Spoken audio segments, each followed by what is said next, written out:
సిద్దిపేట జిల్లా చేర్యాలలో తహసీల్దార్ దిలీప్ నాయక్ 70,000 రూపాయల లంచం తీసుకుంటూ ఏసీబీకి చిక్కాడు. నాగపూర్కి చెందిన పలు సర్వే నంబర్లు పరిధిలోని మొత్తం 30 గుంటల భూమికి సంబంధించి 11 నాలా కన్వర్షన్ దరఖాస్తులు దాఖలయ్యాయి. వీటిలో ఇప్పటికే 8 దరఖాస్తులను ప్రాసెస్ చేసిన తహసీల్దార్ మిగిలిన వాటికి అధికారిక అనుమతులు ఇవ్వాలంటే 70,000 లంచం ఇవ్వాలని డిమాండ్ చేసినట్లు ఏసీబీ తెలిపింది.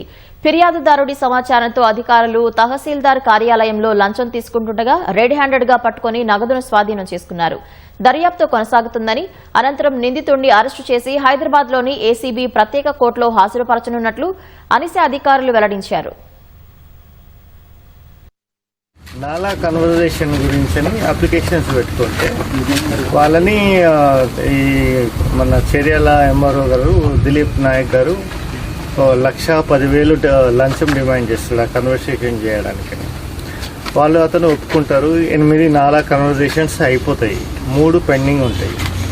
తర్వాత 29వ తారీఖు వచ్చిన తర్వాత ఏమైనా తక్కువ చేయి అంటే 60,000-70,000 ఇవ్వమని చెప్తాడు.